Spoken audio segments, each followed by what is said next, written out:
ওয়াকফ বিল যদি member of পার্লামেন্টে সমকমিতার মতন নোংরা বিল যেমন পাশ করা হয়েছে, পরকীয়ার মতন নোংরা বিল যেমন পাশ করা হয়েছে, সেই রকম যদি ওয়াকফ বিল মেম্বার অফ পার্লামেন্টে পাশ করা হয়, মনে রাখবেন আমাদের লড়াইটা তখন ঈমানের অস্তিত্বের লড়াই দাঁড়িয়ে যাবে। जिस दिन तक इस धरती पर ख्वाजा मोइनुद्दीन चिश्ती रहेगा, जिस दिन तक इस धरती पर निजामुद्दीन औलिया रहेगा, जिस दिन तक इस धरती पर कुतुबुद्दीन काकी रहेगा, जिस दिन तक इस धरती पर मुजद्दिद अल-फिसानी रहेगा, जिस दिन तक इस धरती पर फुरफुरा पीर मुजद्दिद ज़मान रहेगा, जिस दिन तक इस धरती पर हाजी इमदादुल्लाह महाजिर मक्की रहेगा, उस दिन तक मुसलमान इस धरती पर रहेगा। যে সমস্ত সাংসদেরা মেম্বার অফ পার্লামেন্টের বুকে আমাদের জনপ্রতিনিধিত্ব করছেন, আমাদের হয়ে নেতৃত্ব দিচ্ছেন, আপনারা জনপ্রতিনিধি আমাদের, আপনারা আওয়াজ তুলুন ওখান থেকে, আপনারা কথা বলুন ওখান থেকে, এবং এই রাজ্যের বুকে যে সমস্ত ওয়াকফ সম্পদ আছে এই সম্পদগুলোকে যথাযথ যেন ইউটিলাইজ হয় সেটাও আপনার আমাদের প্রত্যেকের দেখার দায়িত্ব আছে। আমি এখন আমাদের ফুরফুরার বড় আপনার বড় হুজুরের পৌত্র পুতা সোহবান সিদ্দিকী এখন পরিচয় পেলাম। তার যে নানার বাড়ি আমাদের শামসুল হুদা সাহেব ছিলেন, খুব পরিচিত আমার বন্ধু, তার বাড়ি গেছি। তার পুতা আলিমে দ্বীন শিক্ষিত ভাই, আমি তাকে বলবো এসে আপনার কথা অল্প সময়ে ব্যক্ত করুন। সোহবান সিদ্দিকী, ফুরফুরা শরীফ।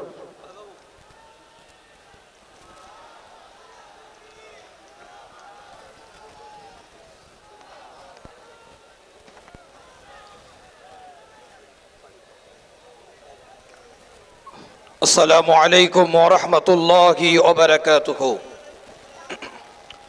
इन्नल हम्दलिल्लाह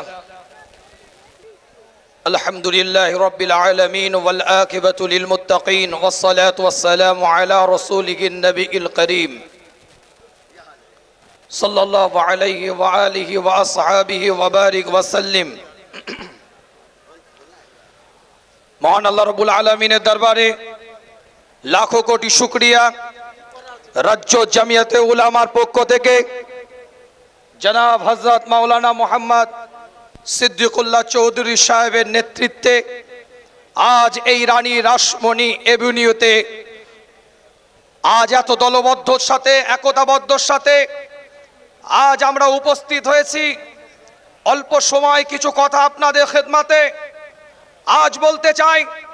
এই রানী রাসমণি এভিনিউ থেকে আল্লাহ কোরআনের মধ্যে এলান করে দিচ্ছেন, সূরা আল ইমরানের 3 নম্বর সূরার 133-134 নম্বর আয়াতের মধ্যে আল্লাযীনা ইউনফিকুনা ফিস সাররাই ওয়াদ দাররাই ওয়াল কাযিমিনাল গায়যা ওয়াল আফিনা আনিন নাস ওয়াল্লাহু ইউহিব্বুল মুহসিনিন। এর দ্বারাই মুত্তাকির পরিচয় দিচ্ছে আমার আল্লাহ।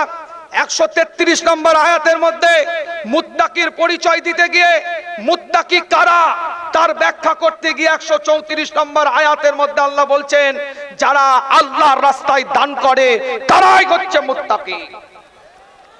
আজ ইতিহাস সাক্ষী দিচ্ছে সেই কোরআনের আয়াতকে সামনে রেখে সাহাবায়ে কেরাম থেকে শুরু করে তাবিঈন থেকে শুরু করে তাবে তাবিঈন থেকে শুরু করে আইম্মায়ে মুজতাহিদিন থেকে শুরু করে ইমাম গৌস কুতুব আব্দালরা আমাদের স্বার্থে আমাদের পরবর্তী প্রজন্মের স্বার্থে এই ভারতবর্ষ নয় গোটা পৃথিবীতে কিছু সম্পদ আল্লাহর রাস্তায় ব্যয় করে গেছে, যেটাকে আমরা ওয়াকফ বলে থাকি। খুব স্বল্প সময়ের মধ্যে বলতে চাই, ওয়াকফ অ্যাক্টের উপরে আলোচনা করেছে। আজ আপনাদের খেদমতে বলে যাই, আমরা এনআরসির হয়ে লড়াই করেছি, সিএএ এর হয়ে লড়াই করেছি। যখন বিল আনা হয় এনআরপির বিরুদ্ধে লড়াই করেছি। এনআরসি, এমপিআর, সিএএ এই সমস্ত বিরুদ্ধে আমরা লড়াই করেছি। ওটা আমাদের নাগরিকত্বের অস্তিত্বের লড়াই ছিল। আজ ওয়াকফ বিল যদি মেম্বার অফ পার্লামেন্টে সমকমিতার মতন নোংরা বিল যেমন পাশ করা হয়েছে, পরকীয়ার মতন নোংরা বিল সেই রকম যদি ওয়াকফ বিল মেম্বার অফ পার্লামেন্টে পাশ করা হয়, মনে রাখবেন আমাদের লড়াইটা তখন ঈমানের অস্তিত্বের লড়াই দাঁড়িয়ে যাবে।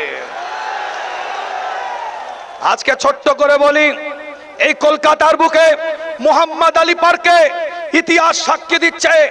আজ আমার পূর্বে বক্তব্য দিতে দিতে জনাব সিদ্দিকুল্লাহ সাহেব চৌধুরী সাহেব, ওনার সাথে আমার একটা সম্পর্ক আছে, আমার নানা জানের সাথে ওনার ভালো সম্পর্ক ছিল, সেদিক থেকে আমার সাথে একটা ওনার পরিচিতি আছে। উনি বক্তব্য দিতে দিতে জামিয়াতে উলামা হিন্দের যে কর্মকাণ্ড, যে কর্মসূচি, বিগত দিন উলামা হাজরাতদের যে খেদমত, সেই সম্পর্কে তিনি কিছু কথা বলেছেন। আজ বলে যাই, আমার দাদাজান মোহাম্মদ আলী পার্কের বুকে দাঁড়িয়ে ফুরফুরা শরীফের গদ্দিন শিল্পীর আব্দুল হাই সিদ্দিকী রহমাতুল্লাহ আলাইহি ঐতিহাসিক একটা উক্তি করেছিলেন, স্বাধীনতা মানবতা দুটি কথা, যে স্বাধীনতায় মানবতা নাই সেই স্বাধীনতা মূল্যহীন।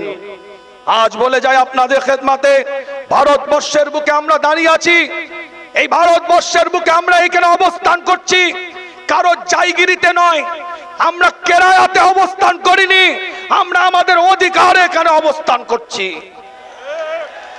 जिस दिन तक इस धरती पर ख्वाजा मईनुद्दीन चिश्ती रहेगा, जिस दिन तक इस धरती पर निजामुद्दीन औलिया रहेगा, जिस दिन तक इस धरती पर कुतुबुद्दीन काकी रहेगा, जिस दिन तक इस धरती पर मुजद्दिद अल-फिसानी रहेगा, जिस दिन तक इस धरती पर फुरफुरा पीर मुजद्दिद ज़मान रहेगा, जिस दिन तक इस धरती पर हाजी इमदादुल्लाह महाजिर मक्की रहेगा, उस दिन तक मुसलमान इस धरती पर रहेगा।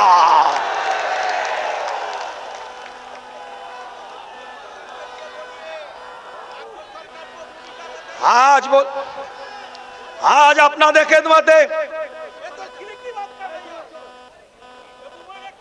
আজ আপনাদের খেদমতে বলে যায়, ছোট্ট করে বলে যায় আপনাদের খেদমতে, আল্লাহর ওলিদের খেদমত জড়িয়ে আছে। আজ বলে যাচ্ছি আপনাদের খেদমতে, আজ ওয়াকফ বিল যেটা আনতে চলেছে, আজ ওয়াকফ বিল যেটা আসতে চলেছে, এই ওয়াকফ বিলের বিরুদ্ধে আমাদের লড়াই থাকবে। এটা আমাদের ঈমানি অস্তিত্বের লড়াই। তার জন্য আমাদের একতা হতে হবে, দলবদ্ধ হতে হবে, একটা প্ল্যাটফর্ম তৈরি করতে হবে। ওয়াতাসিমু বিহাবলিল্লাহি জামিআ ওয়ালা তাফাররাকু, একটা প্ল্যাটফর্মে দাঁড়িয়ে এক সুরে আমাদের জবাব দিতে হবে। মাসলাক যার যার, ইসলাম সবার, এই প্ল্যাটফর্মে দাঁড়িয়ে আসেন আমরা আওয়াজ তুলি। সংক্ষেপ কথা, বিস্তারিত কথা বলে আপনাদেরকে কষ্ট দেব না, শেষ একটাই কথা বলে যাই, আজ ভারতবর্ষের বুকে ওয়াকফ আইন আসতে চলেছে। মেম্বার অফ পার্লামেন্ট থেকে অনুরোধ করব, যে সমস্ত সাংসদেরা মেম্বার অফ পার্লামেন্টের বুকে আমাদের জনপ্রতিনিধিত্ব করছেন, আমাদের হয়ে নেতৃত্ব দিচ্ছেন, আপনারা জনপ্রতিনিধি আমাদের, আপনারা আওয়াজ তুলুন ওখান থেকে, আপনারা কথা বলুন ওখান থেকে, এবং এই রাজ্যের বুকে যে সমস্ত ওয়াকফ সম্পদ আছে, এই সম্পদগুলোকে যথাযথ যেন ইউটিলাইজ হয়, সেটাও আপনার আমাদের প্রত্যেকের দেখার দায়িত্ব আছে। আল্লাহ আমাদের সকলকে কবুল করেন, সকলে বলেন আমিন। সকলকে সালাম ভালোবাসা দিয়ে দরবারে ফুরফুরা শরীফ থেকে আপনাদের খেদমতে আপনাদের পীরের আওলাদ এসেছিলাম, ছোট্ট করে কিছু কথা বলেছি। গুনাহগারের জন্য দোয়া করবেন, আমিও আপনাদের জন্য দোয়া করি। ওয়া আখিরি দাওয়ানা আনিল হামদুলিল্লাহি রাব্বিল আলামিন। আসসালামু আলাইকুম ওয়া রাহমাতুল্লাহ। অত্যন্ত শ্রদ্ধার সঙ্গে আমাদের সোবান সিদ্দিকী সাহেবকে আমরা ধন্যবাদ জানাচ্ছি। তিনি যে বক্তব্য রেখেছেন, এখন ওয়াকফ বিষয় যে সমর্থন জানিয়েছেন, এটা একটা অত্যন্ত মূল্যবান সমর্থন। এরপরে আমি সময় দীর্ঘায়িত না করে, আমাদের মধ্যে দুজন আইনজীবী রয়েছেন, আমাদের অ্যাডভোকেট আব্দুস সামাদ সাহেব আছেন, আমি তার কাছে অনুরোধ করব তিনি এই প্রস্তাবের সমর্থন করবেন। অ্যাডভোকেট আব্দুস সামাদ সাহেব, কলকাতা হাইকোর্ট।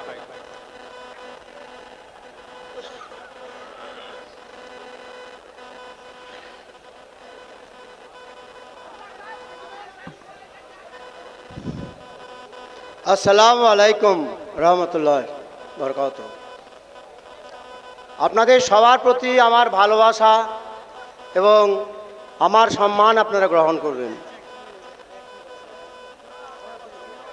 জামিয়াতে উলামায়ে হিন্দের সভাপতি মাননীয় সিদ্দিকুল্লাহ সাহেব গত কয়েকদিন আগে আমাকে অনুরোধ করেছিলেন যেন আজকের সবাই আমরা কাজ ছেড়ে দিয়ে আসি।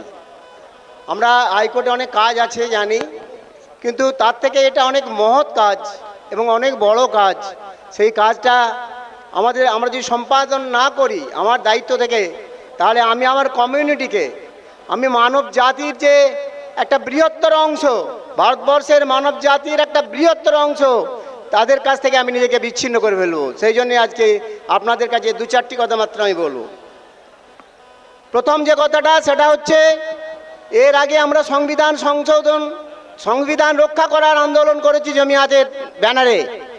আপনারা তার সঙ্গে সবাই এসেছেন নানা জায়গা থেকে, এবং এনআরসি নিয়ে আমরা যে লড়াই সেখানেও আমরা ছিলাম, এবং এনআরসির সেই লড়াইয়ে আমাদের লড়াই ছাড়া সারা ভারতবর্ষের লড়াইয়ের ফলে আজকে এনআরসি চালু করতে ওরা পারেনি।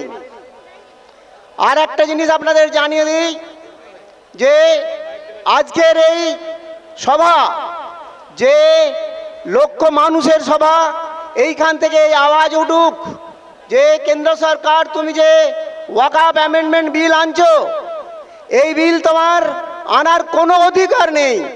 কারণ এই বিলের মাঝখানে ভারতবর্ষের সংবিধানে যে আমার যে অধিকার সংরক্ষিত আছে 29 থেকে 30 ধারার মধ্যে, সেই অধিকার ভেঙে চুরমার হয়ে যাবে। সুতরাং গোটা সংবিধানটাকে তুমি নাড়াচ্ছ, সংবিধানটাকে তুমি তুলে ফেলে দিতে চাইছো আমার অধিকারকে। সেই জন্যে আজকে ওয়াকফ বিল তুমি এনেছো। আমরা লক্ষ হাজার তোমাদের এই অপচেষ্টা, বিজেপির যে এই অপচেষ্টা, নরেন্দ্র মোদীর যে অপচেষ্টা, তাকে আমরা প্রতিহত করব আমাদের রক্ত দিয়ে। আগামী দিনে রক্তের বিনিময়ে দরকার হলে আমাদের সবাইকেই এগিয়ে আসতে হবে, এই দাবি রেখে আমি আমার বক্তব্য শেষ করছি। এখন আপনাদের সামনে আরেকজন প্রবীণ আইনজীবী সৈয়দ শামসুল আরিফিন সাহেব। আপনারা উঠাউঠো করছেন কেন? হ্যাঁ, কি আরম্ভ হয়েছে? 3 দিন করে কলকাতায় থাকতে হবে, এমনি কিছু পাওয়া যাবে? 3 দিন থাকলে তবে দানা বাঁধবে। कहाँ जाएंगे? यहाँ बैठोगे तो कदम चूमेगी कामयाबी, भागोगे तो भागते रहोगे। বসে রাখো। চল।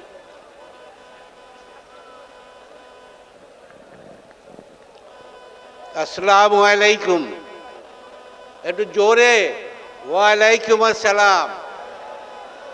কেন আমরা এত ভয় খেয়ে যাই নাই যে আমাদের মুখ বন্ধ হয়ে গেছে?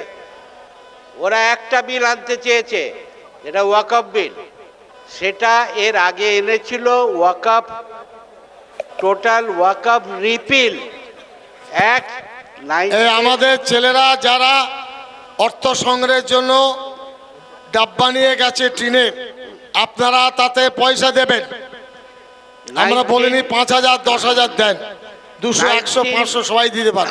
1995 অ্যাক্টটাকে তুলে দিতে চেয়েছিল যাতে ওয়াকফটা না থাকে, কিন্তু পারে নাই সেটাকে পাস করাতে। পরবর্তী ক্ষেত্রে 2024-এ একটা বিল এনেছে, এটা অ্যামেন্ডমেন্ট করতে চেয়েছে। এই অ্যামেন্ডমেন্ট করে বিলটাকে গোটাটা ছানবিন চেয়েছে, এমনভাবে ছানবিন চেয়েছে আমাদের যে অধিকারটা সেখানে সমস্ত হিন্দু মেম্বার ঢোকাতে চেয়েছে। আমরা কিন্তু সেই জায়গাটাতে প্রতিবাদ আছে। আমরা আমাদের সম্পত্তি কিভাবে চালাবো, কিভাবে রাখবো, সেটা আমরা দেখব। তোমাদের দেখার কোনো প্রয়োজন নাই, কেন এই সম্পত্তি আমার। মোদিজি 2 দিন আগে বলেছেন যে কনস্টিটিউশনে কোথাও এই ওয়াকফ বলে কোনো শব্দ নেই। আমি সে কথা ওনাকে বলতে চাই যে উনি কনস্টিটিউশন পড়েন নাই। উনি যে কি পড়েছেন জানি না, ওনাকে অনুরোধ করব যে উনি পড়াশোনা করুন, একটু পড়ে একটু বলুন, না হলে আমাদের কাছে আসুন, আমরা শিখিয়ে দেবো হোয়াট ইজ কনস্টিটিউশন। কনস্টিটিউশনের ডাইরেক্ট আমাদের অধিকার দেওয়া আছে, আমরা আমাদের সম্পত্তি সম্পর্কে কিভাবে রাখবো, কিভাবে যাব। মুসলিম পার্সোনাল ল 1934, সেখান থেকে আমাদের এই অধিকার দেওয়া আছে, এবং এই কনস্টিটিউশন ওই অধিকারকে কাড়ে নাই, সেটাকে রেখে দিয়েছে। আমি ওনাকে শেখাতে চাই, কিংবা ওনার কোনো প্রতিনিধি যদি আমার কাছে আসেন ওই জিনিসটা শিখতে, আমি বসে শিখিয়ে দেবো যে কনস্টিটিউশনে আমাদের ওয়াকফ ব্যাপারটা ইনক্লুড আছে এবং থাকবে, এবং বিফোর কনস্টিটিউশন এটা আছে। 1934-এ তো বেঙ্গল ওয়াকফ অ্যাক্ট, তখন তো কনস্টিটিউশন আসে নাই। তারপরে যখন কনস্টিটিউশন এসছে তখন এটাকে ঢুকিয়ে রাখা আছে এবং আছে সবটাই। এখন আমরা প্রয়োগটা আমরা কিভাবে করব সেটা আমাদের উপরে নির্ভর করবে। আমরা প্রয়োগটা ঠিকভাবে করছি, আমরা দেখব বোর্ডটা যাতে ঠিকভাবে চলে, বোর্ডে যাতে কোনো গণ্ডগোল না হয়, আমাদের বোর্ডটা একটু দেখা দরকার আছে। আমি মিনিস্টার সাহেবকে অনুরোধ করব, ওনার উপরে পাওয়ার দেওয়া আছে, চৌধুরী সাহেব যেন সেই বোর্ডটা দেখেন ঠিকভাবে এবং বোর্ডটাকে কন্ট্রোল করার চেষ্টা করেন, তাহলে আমরা উপকৃত হব। আমি এই বলে আমার বক্তব্য শেষ করছি।